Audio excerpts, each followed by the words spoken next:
Bonjour à tous et bienvenue dans ce nouveau podcast.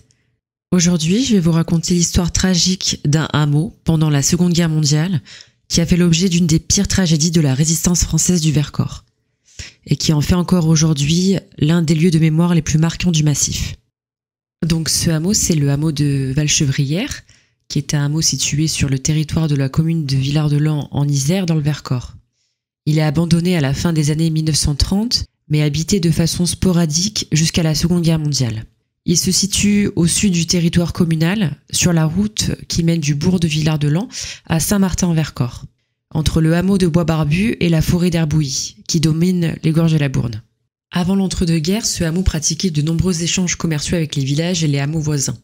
Au moment du conflit, le hameau n'était plus régulièrement habité, mais seulement occupé l'été par quelques agriculteurs ou gardiens avec leurs troupeaux.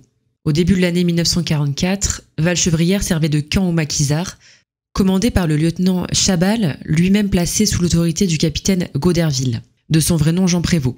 C'était un écrivain et journaliste réputé, habitant à Sassenage et considéré comme un des rares intellectuels français à avoir pris directement les armes contre l'occupant nazi. Donc avant de raconter ce qui s'est passé à Valchevrières, on va d'abord rappeler un petit peu de contexte historique et certaines dates clés. Donc l'invasion de la Pologne par Hitler en septembre 1939 déclenche la Seconde Guerre mondiale. En réponse à l'agression allemande, la Grande-Bretagne et la France déclarent la guerre à l'Allemagne nazie. La Pologne en effet faisant partie de leurs alliés. Le 22 juin 1940, la France, alors gouvernée par le maréchal Pétain, signe l'armistice et voit les 2/3 de son territoire, au nord et au sud-ouest, occupés par les Allemands. Entre 1941 et 1942, des personnes, voire des petites équipes, cherchent à s'organiser clandestinement, marquant l'ébauche des formes de résistance à l'envahisseur, comme à Villard-de-Lans, Grenoble ou encore Romans-sur-Isère. Le premier camp de résistants est installé en janvier 1943 à Ambel dans la Drôme. Et dès 1943, des centaines de jeunes rejoignent le maquis pour échapper au STO. Le STO, c'est le service du travail obligatoire en Allemagne, et se mêler ainsi aux résistants de toutes sortes. Du fait de sa géographie particulière et de son équipement touristique précoce, le Vercors est identifié dès 1940 comme un lieu de refuge, notamment par les Juifs persécutés en provenance des zones occupées par les nazis. En juin 1944, alors que la résistance grenobloise a été cruellement réprimée, quelques mois plus tôt, le débarquement de Normandie donne le signal du déploiement des maquisards sur le plateau. Le 3 juillet 1944, la République française est restaurée dans le Vercors, avant qu'une vaste attaque allemande, le 21 juillet, ne vienne mettre fin à cette expérience extraordinaire. L'attaque du Vercors par les Allemands, elle a lieu le 21 juillet 1944. Des avions militaires allemands atterrissent à Vassieux-en-Vercors, et la commune est quasiment détruite. 73 civils seront massacrés sur le coup. Il faut savoir en fait que les habitants du massif du Vercors, ils protégeaient aussi les maquisards avec leur silence. Et certains les aidaient même, les logeaient, les nourrissaient, et donc certains en ont payé de leur vie. Après l'attaque, les combats font rage dans tout le massif du Vercors. Ces différents conflits opposeront 4000 maquisards à plus de 10 000 soldats allemands. Parmi ces conflits, celui de Valchevrières se distingue par sa violence extrême. Valchevrières s'inscrit dans le dispositif mis en place par l'état-major de la résistance et dirigé par Jean Prévost. Parmi les unités qui cadenassent les gorges de la Bourne, la 2e compagnie du lieutenant Abel Chabal est établie près du hameau de Valchevrières et ce jusqu'au belvédère dominant le secteur. On va parler un petit peu d'Abel Chabal qui est considéré comme le héros de cette attaque hyper violente et meurtrière. Abel Félix Bertin Chabal, né le 24 juillet 1910 à Mongé dans les Hautes-Alpes. Il est le dernier d'une fratrie de 4 enfants d'un couple d'agriculteurs.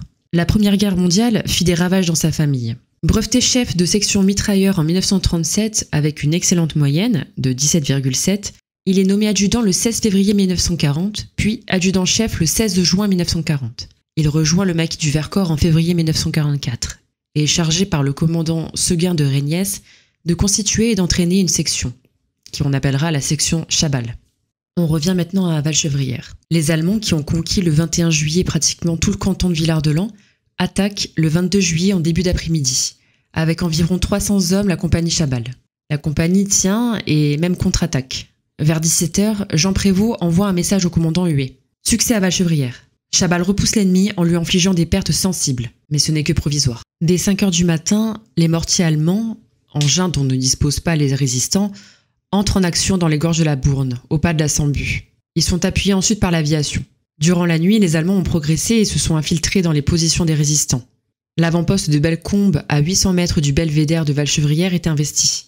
Les rescapés refluent vers le belvédère tenu par Abel Chabal. Et les Allemands décident d'attaquer ce point fort. Jean Prévost essaie de soulager Chabal par des contre-attaques au pas de l'Âne, à 6 km au sud, mais il est lui-même attaqué au pas de la Sambu. Les chasseurs alpins allemands qui sont arrivés par le haut attaquent les hommes de Chabal qui ont des pertes, les réserves étant pratiquement toutes épuisées. Le lieutenant lui-même est touché et tué.